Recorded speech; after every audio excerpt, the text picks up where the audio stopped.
What's up, my FlyQuest friends? The only time of day I ever feel good about myself is when I watch FlyQuest Red dominate in their ESEA advanced matches. And guess what? I'm gonna walk home from this broadcast feeling pretty dang good about myself. My name is Keg, and I'm joined by the one, the only, with amazing stickers on that microphone, Floofys themselves. How are you, dude?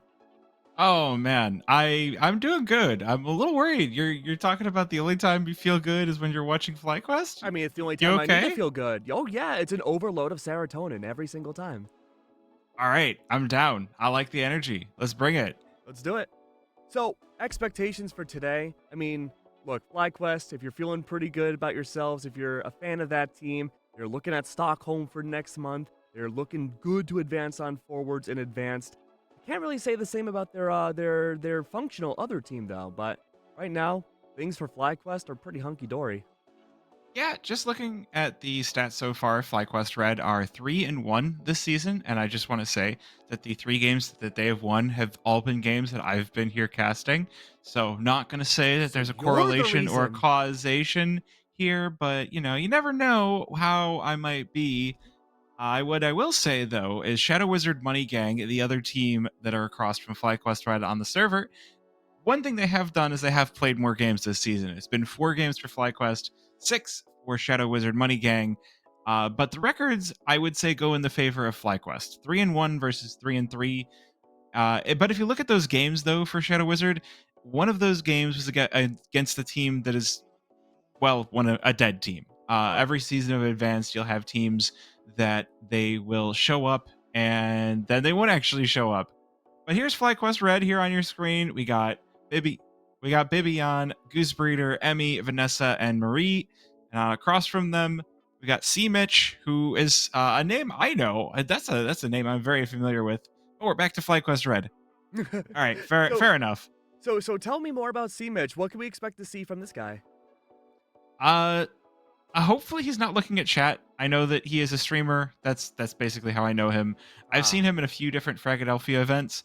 I don't have I the knowledge of I don't know everybody, but I know a few key people. Topher, I believe, was on Claymakers, if I'm not confusing him with someone else. But this Shadow Wizard Money Gang, it's a team that I don't think has changed too much. The big thing with them is they do have quite a deep roster, and so it's one of those you kind of never know who specifically is going to show up that day. It's always one of those things that you get with with ESEA teams in general. It's like, dude, saying that Shadow Wizard Money Gangs are rosters, putting it lightly. They have a whole army on their team.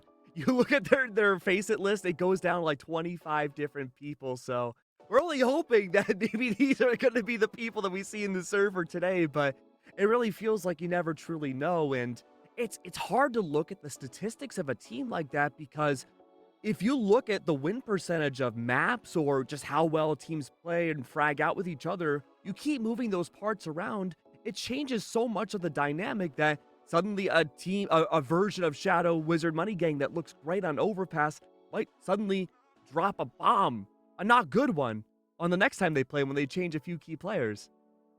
yeah, it's something that you go to the stats for the teams. You're like, hey, I've seen that Shadow Wizard Money Gang has played a bunch of Overpass, but which iteration of the Yeah. team? You call them a gang, they roll deep, and so it should be interesting to see what version of the Money Gang shows up.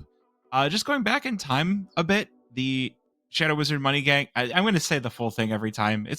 Such a fun name to say. Going back a few seasons, it's been a little bit since they've made it to playoffs, and 3-3 so far this season, with 2 games or 1 game left this week. Besides the FlyQuest game that they're going to be playing, chances are pretty small that they'll be making it to playoffs. They're showing as number 33 so far in the season, or in the low 30s, and FlyQuest Red with 4 games this week to determine if they make it to playoffs. What I will say is we are about to go to map number 1. We got lovely sunny Mirage. Oh, dude, it's always so sunny here. I don't think the sun has ever set on this map at all. But one thing to mention too is that we are going to be going from Mirage to Overpass for at least our first 2 maps. These were the 2 maps Shadow Wizard Money Gang played last night against Regain and lost both of them pretty handedly. Maybe it's a different iteration of Shadow Wizard. We'll have to wait and see. The FlyQuest are absolutely not wasting any time, but neither are their lives. That's going to be 3 out of 5 now gone. BB and Goosebeater are the only 2 left. They're trapped inside apartments. Not many places to go. It's not flawless either for Shadow Wizard. Yeah, I guess the big thing is, did they hold on to the bomb there? Oh, I think Goosebeater's got an inkling that Soap's behind her, but oh no, the timing! He's gonna sneak up on her, the knife kill as well. That is not how you want to be starting off that game. Oh, I'm gonna bring it back for just a second though, because you were talking about the game that Shadow Wizard had with Regain last night. That's a team that just about everybody in Advanced loses to. Regain are arguably one of the strongest teams in Advanced. They're the gatekeepers to the next level. They're the gatekeepers to T2 NA. When Advanced has been best of ones, they've been a team that very consistently will only drop 1 or 2 best of ones. The change to best of threes, they go to playoffs and they struggle a little bit. They've actually been doing a lot better recently, but they're not the team to talk about tonight. Tonight, we're going to get to see if FlyQuest Red can overcome what just happened. And overcome a potential overpass depending on how fast we get into the next map. Shadow Wizard Money Gang awaiting FlyQuest for their new transversal. It's not going to be apartment side this time around. Instead, we go to A site, flash and smoke your way in. Right down below, no one checks their corners. But behind, good for 1. That's going to be Horse Girl and BB to eliminate 2 players right away. The acquisition of rifles works out well. 3 players left alive for Shadow Wizard on this retake. Shadow Wizard left the A site a little bit weak, and FlyQuest Red took full advantage. They scale right on in. They don't have the weapons to hold on to this, though. 2 versus 2. Couple of weapons recovered for FlyQuest Red. Oh, there we go. Emmy peeking in a ramp. Jenny with the nade out, and BB this Deeg has been put to work a couple of times this round already, and FlyQuest Red will spin this one right back. Really like the flash exact coming out from FlyQuest. Having the smokes placed down perfectly, flashes out where they need to. Looked like there was one roaming player that tried to go for a quick flank through Palace. It didn't unfortunately work out well for them.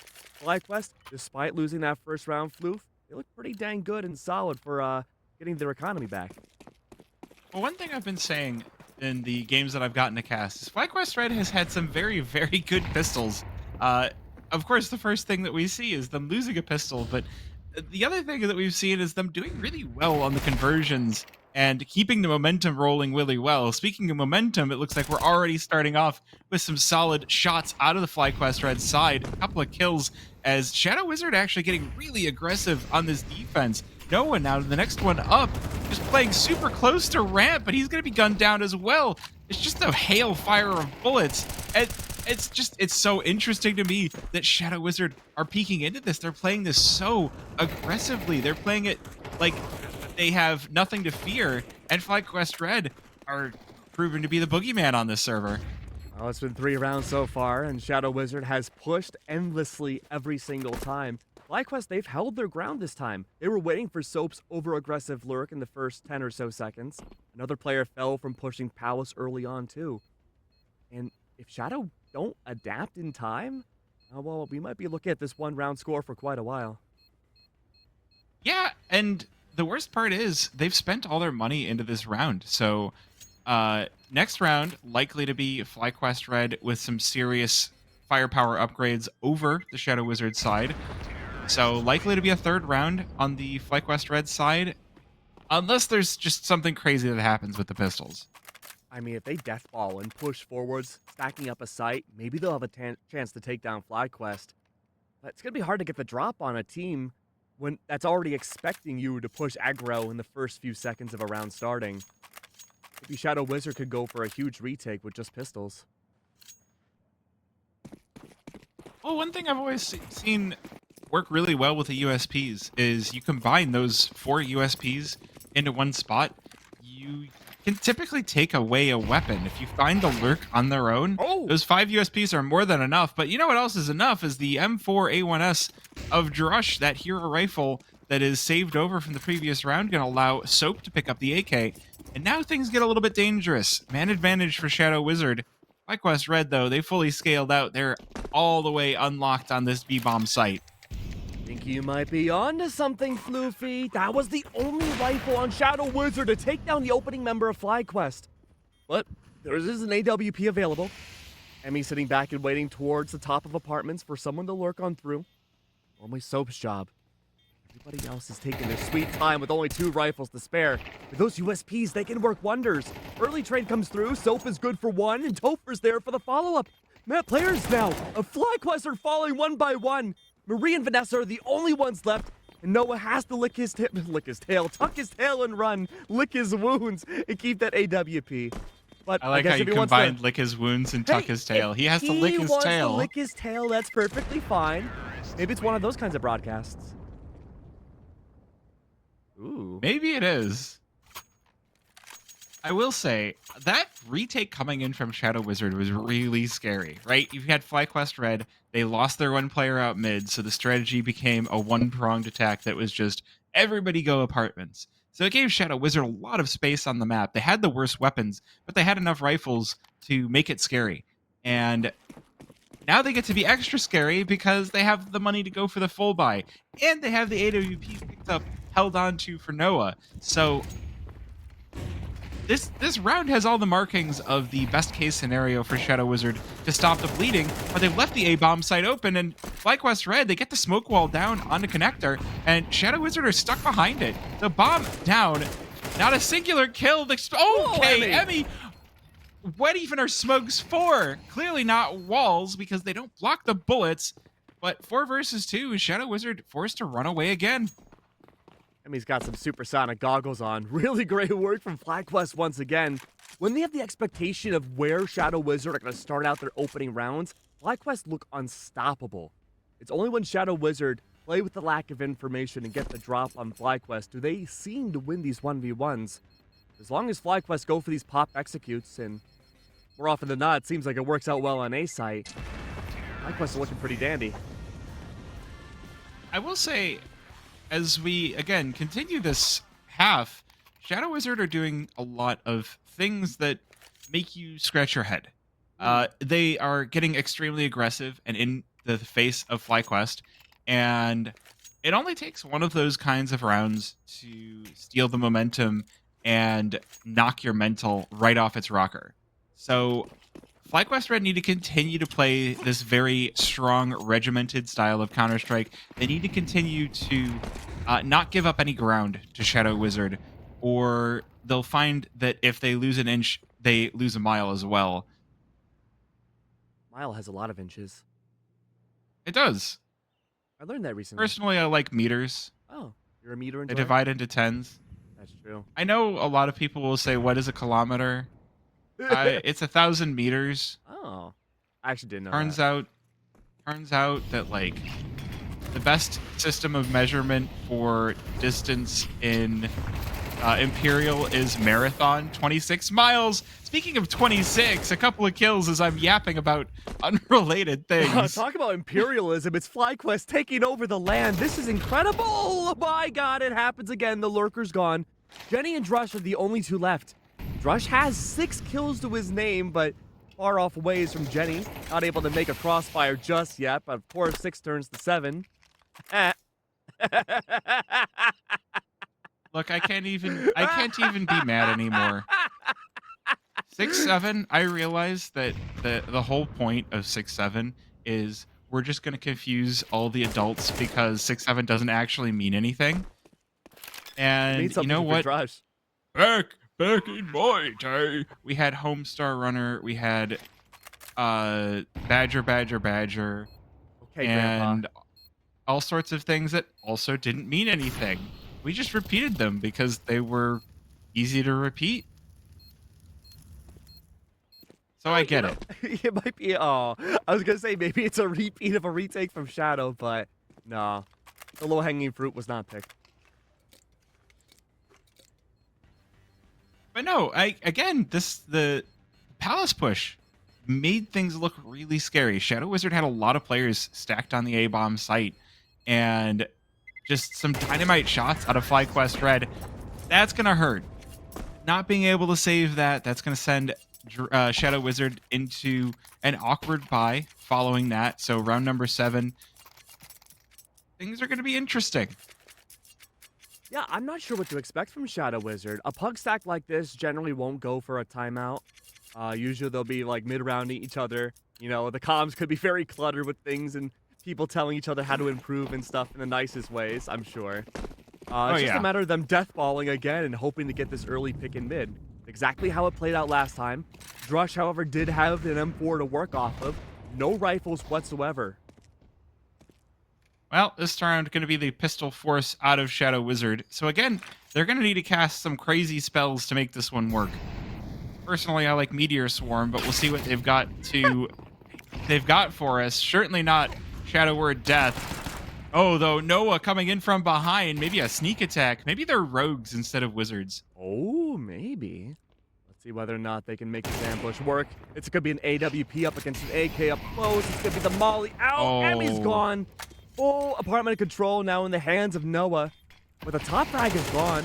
And that's going to be incredibly tough to make things work if you want to go for this retake. However, angles are working out well. Shadow, they've continued to take these ones. So from way off or yonder, it's good to remove the last member. Shadow, once again, off these retakes, gets their second round. So I think there were a bunch of Scorching Rays out of that one. You know, Shadow Word Death, all of the good kill spells that come from long range. No, really, there were a bunch of deagles. I want to touch upon the lurk that came out because Emmy coming into the apartments with the AWP, that Molly that was dropped off of the player behind her that was killed with a 5.7 just completely unraveled the round, because as soon as FlyQuest Red had to worry about being attacked from 2 fronts, suddenly they had to choose a direction and push it, and there was no good direction to go. So great shots, great lurks out of Shadow Wizard. That's really what they're going to need to. That's what they're going to need to keep doing. FlyQuest Red looking to make this one quick, but they're not expecting Drush all the way up on porch already. Taking an early pick like that is going to work out well too, because the timing of Shadow taking these mid-round lurks has changed in the last few rounds. FlyQuest were expecting it to be in the early seconds, and when it wasn't, they thought everything would be safe. Full defensive stack from Shadow Wizard was not the case. So with Drush getting that opening pick, now it's going to promote Shadow Wizard to maybe go for an even later lurk. Boost set up for it, slowing down FlyQuest tremendously. Again, one thing that we're seeing this round from Shadow Wizard is they're not pushing into FlyQuest Red's territory early on. Round after round so far, we've seen Shadow Wizard, a player in apartments, a player on ramp, a player top mid.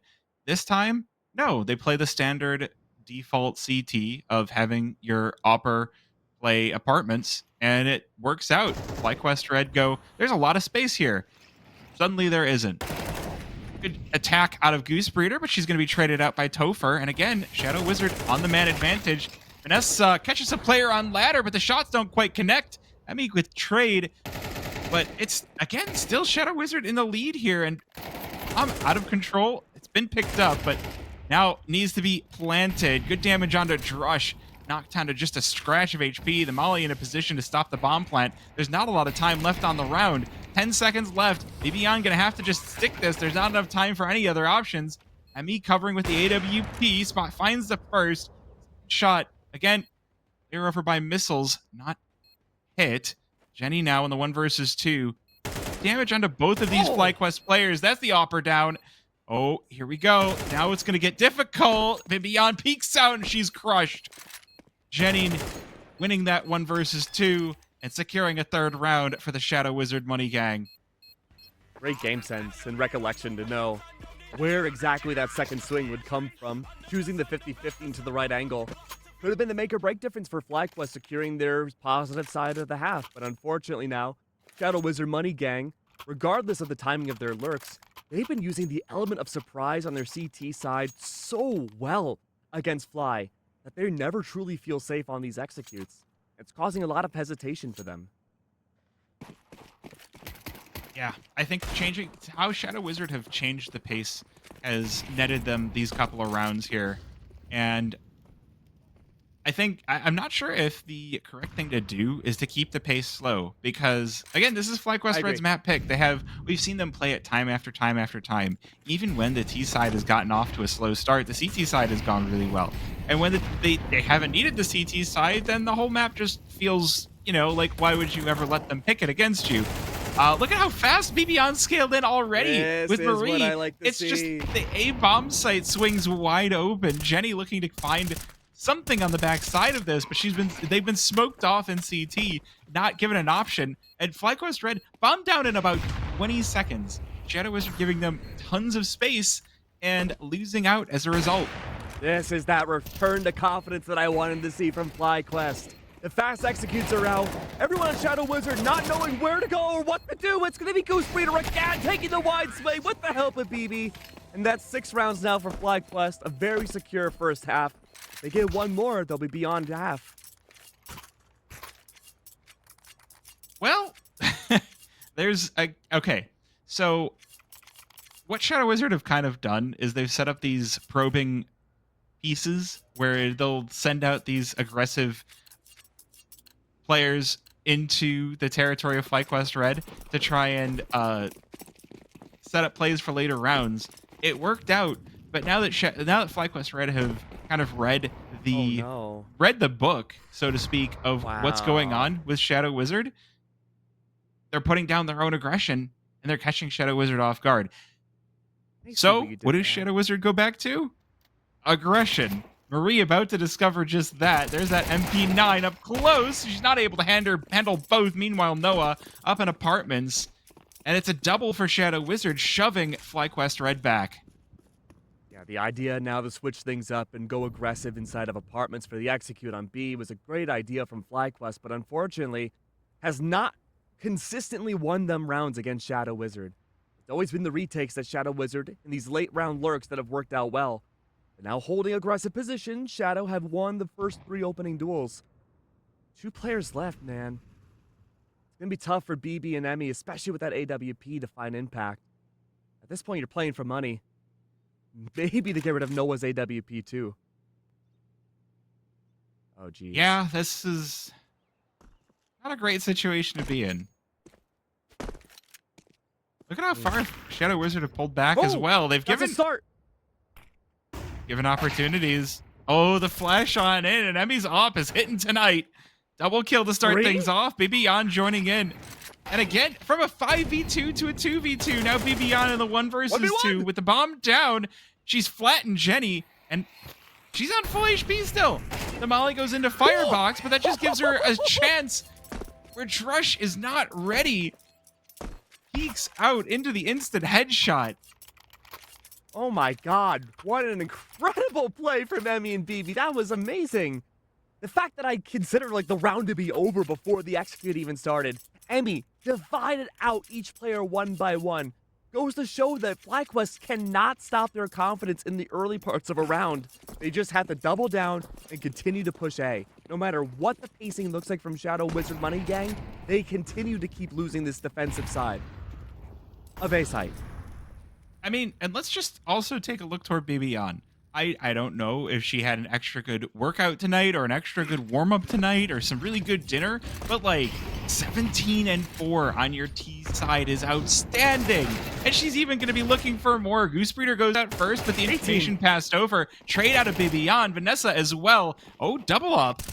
And it's out of nowhere. Suddenly, 4 versus 2 in FlyQuest Red, all the way on the A-bomb site, but Shadow Wizard ever popping in from the shadows. Noah from behind, Drush with one as well, but BBon standing tall for FlyQuest Red, and the nade, the dunk onto Drush to finish out the round, 8-4. BBon has chalked up 20. 20-4 for BBon. That's incredible. Now, in your expert opinion, Floofies, what would make a good dinner to have an outstanding performance like that? Well, I mean, we were talking about like food before this because I went to a vegan test kitchen over the weekend. Ooh. But honestly, my favorite dinner would be, I guess I can't give the restaurant name. I've been getting calzones from this one place whenever I'm like... Quiznos. No, not... Quiznos doesn't even exist anymore. Oh, because it was so good. Well, yeah, it was too good. It was too expensive. Too good for this world. Apparently. But What's no, a test kitchen? calzones. So it's, I mean, what it's supposed to be is a bunch of places bringing recipes that they don't serve yet that they want to test out. What? What it ends up being is places bringing stuff that's good already, and it's all really good. And you know what's not really good is a 1 versus 3 for Goose Breeder. Sorry, I've been yapping over this No, round. I'm learning 8-3.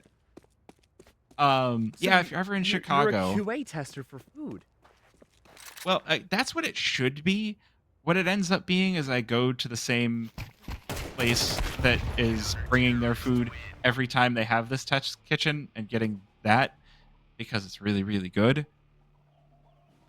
There are some times when it's truly a test kitchen where it's just like, yeah, they bring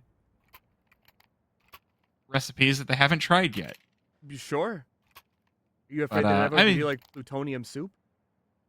I hope not. Oh man. Well, so anything nuclear right like that, I think actually has like millions and millions of calories. So I wouldn't actually want to eat it. I mean, that's enough to give you a good meal to perform like FlyQuest has been. Now that they're on the CT side, I can only imagine now we're gonna see BB Han drop 40. She's gonna drop 40 if FlyQuest Red get to play a bunch of rounds. If we see FlyQuest Red lock this down like they have already, and we get 5 rounds and the victory, then Bibion might not have a chance to get to 30. Especially as the B anchor, she's died first. But this retake coming in from FlyQuest Red does look good. They've got a 2-pronged attack going. Shadow Wizard have tucked in pretty handily away from these USPs. Even the boost, not able to spot anything by Marie. Player in by a cat. Good kill for her. Ooh, one back for Topher. Players evening out. It's a bloodbath on the site. Headshot for Emmy. And it's just one player on bench. That's going to be Noah flattened. And FlyQuest Red, they take the pistol. CT retakes for both these teams have looked so sound. When it comes to B site, I can only imagine Shadow's gonna fall into the I guess not the same trap because they did get the bomb down, but they might take a page out of the FlyQuest Red book and try to fast execute A over and over in the hopes that maybe they too will be really not so good at their defensive retakes. And the thing that I think colored the Shadow Wizard defense was a lot of stacking sites and a lot of aggressive pushes, which might have worked if they had gotten momentum early. That pistol round felt like it could have been the ticket for them to really crush FlyQuest Red's T side, but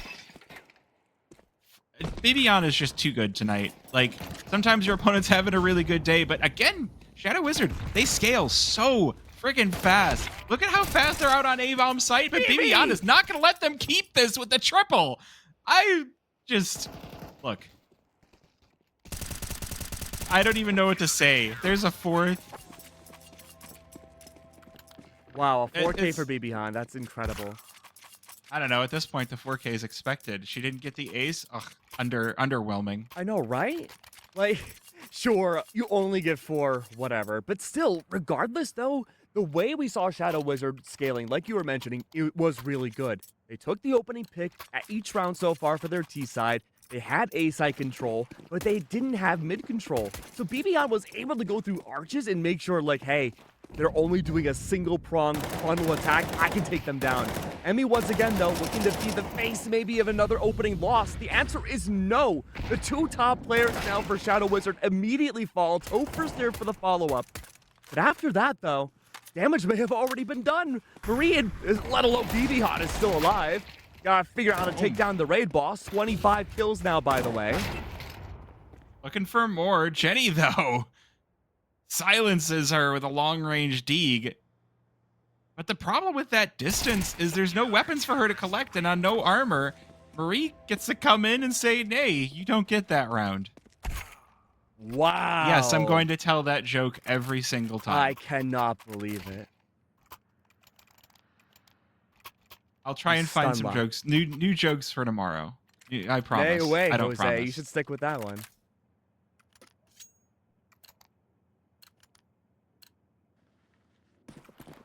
The awkward silence follows. 11-4 now, FlyQuest Red. They've all but secured their stamp in map number 1. Again, Shadow Wizard, they played against Regain. That's one of the top teams in ESEA Advance yesterday. Unfortunately, it was on the same 2 maps, this one and Overpass the next, where they had not found much success. However, things are looking good for this duel inside mid. Everybody on FlyQuest suddenly melts down, and Marie is the last one left alive. It's going to be tough for her. A lack of information still about her location might work out well. Rush is expecting this B-side push, though, for the retake. It looks like another player. I believe that's going to be either, Topher or Jenny. Jenny. Rotating all the way around to collapse upon this player. All it takes is a start of 1, though. Marie has been so good about catching these angles so far on Mirage. Here's the call, too. That's the off guard, but the immediate trade is out. Shadow Wizard find their 5th. Well, that's going to be, I mean, hey, that's just about the best time to stop the bleeding there for the T side. They really come out mid strong. They managed to catch FlyQuest Red in a kind of unorganized position.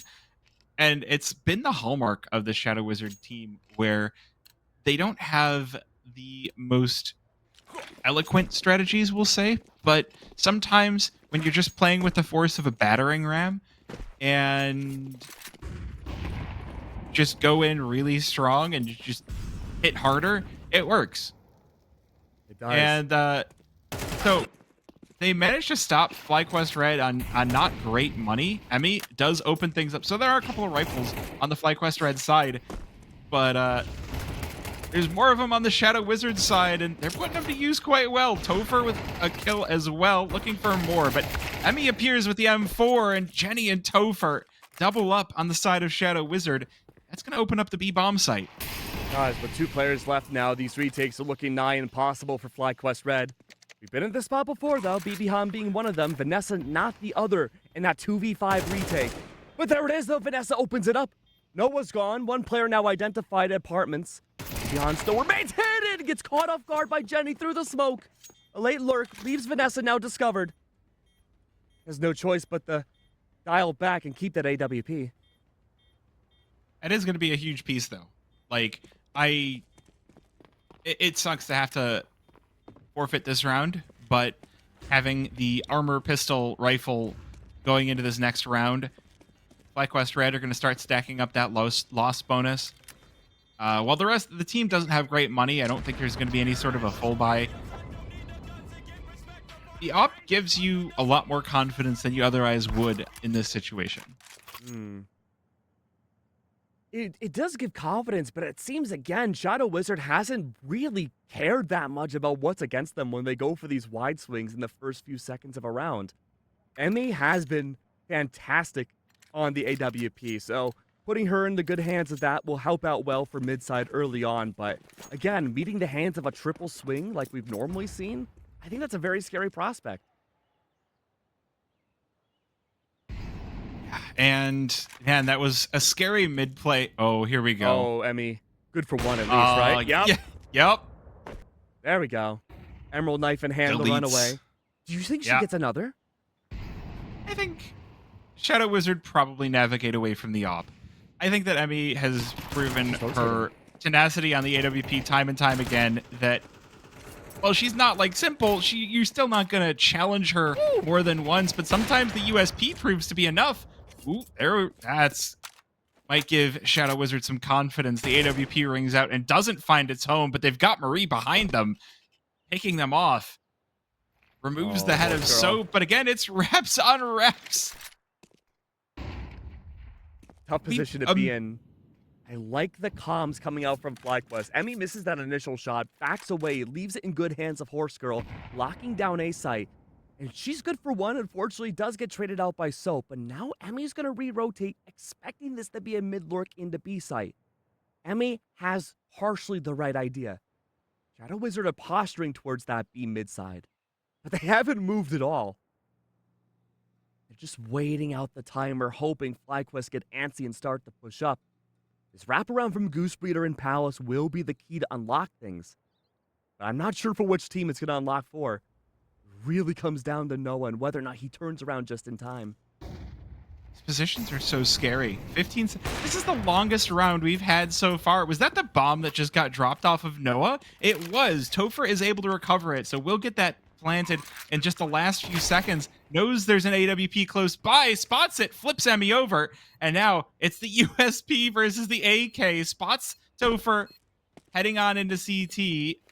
Is she just going to recover the AWP and escape? Oh, she's going to go for it. She's going to go for it. Unfortunately, loses her head as a result. 11-7. Shadow Wizard starting to bring this one back. Yeah, you're absolutely right. A 4-round difference now. Shadow Wizard, they're finding a lot of luck when it comes to those mid rounds. The fact that Emmy still won that opening pick, Shadow Wizard Money Gang didn't double down and challenge the AWP right away. Everybody backed up and reset. And the fact that they then went from a B push, to a split towards A from mid worked out well for Shadow Wizard just to play a patient game that, frankly, we haven't really seen from them until these last few rounds. Like, there have been 2 rounds that have gotten down to single-digit time. That's something that some teams will have you seeing those single digits as just like, yeah, you can yap over the first minute and a half of the round because the last 25 seconds are really all that matters. This is one where we have had no time to breathe. Yeah, who needs to breathe? Right? It's overrated. I wish I could just photosynthesize and not have to breathe. Same. Breathe in Although the sand of Mirage. after next week, when we get daylight savings time rolled back, then I would be sad to have to photosynthesize. Right, you get less sunlight. Yeah. Vanessa was on the hunt. One was spotted. The tippity top of the head, top of stairs. Hofer's unaware. Speeder knows now. Has to wait up for the execute towards A site. I love this play. Vanessa hiding around. Good for another. That's a double. There's still one top palace though. Smoke is gonna allow the trail. Emmy's there for the shutdown. Noah's still alive. All by himself. It is lonesome. Put down very quickly. FlyQuest is now 1 round away from bringing things to overpass. So, 2 things about that round. One, as Emmy has started to wake up on the AWP, she's taken away kills that would have let Bibian get to 30 in regulation. Bibian's been stuck on 26 for a few rounds now. And that was another round where Shadow Wizard actually played with the clock a little bit more and let the round get a little bit longer. We went past a minute with no one dying, which is just, it kind of feels different, weird, but unusual. Now we'll see them pick up the pace once again. Very fast push on over toward the B-bomb site. AUG in position with the Molotov down as well. Shadow Wizard flying right through it as a CT molly, so it doesn't even matter. But Marie's AUG, good for 1. Topher answers back with 2. Bibian dead with 28 kills. Topher on barely a scratch of HP, barely any ammo left over. 3 players left for FlyQuest Red as they start to crunch on in from all directions. And Topher even get any more kills, or is this gonna be it? Doesn't want to peek over by Pallet, or doesn't want to peek by Market, so it's Marie to put the final nail in the coffin. 13-7, FlyQuest Red secure game number 1. What's there to say that hasn't been said already? The fact that FlyQuest Red would adapt so well, understood the pacing, and had great reads on their CT side about where the executes would come in from a team like Shadow Wizard Money Gang, really goes to show that FlyQuest have put in so much work recently in all of their practice. In any of the leagues that you look at, they just continuously get better and better. Bibian walking home from map number 1 alone, 28-10 is unbelievable. Sorry, 28-11, unbelievable. It's just, we don't have the precise damage number. I would imagine if we had the ADR with the number of 3Ks coming out from BB, she'd be somewhere in the 130s. And that's just, you can't let that happen if you want any chance at a victory. Like, Shadow Wizard were having an admirable attempt at a comeback, but with that performance, it's just not happening. That's wild to me. I really can't wait to see what's going to happen going into map number 2. Things looked pretty good all throughout from FlyQuest. Really no notes. Shadow Wizard Money Gang, the ball is in their court to see if they can change things up on their macro. I think things look pretty good on execs. It's just when their initial plan for CT lurks didn't quite work the way they had hoped, they really struggled to find those adaptations until they were on T side. Yeah, and I mean, we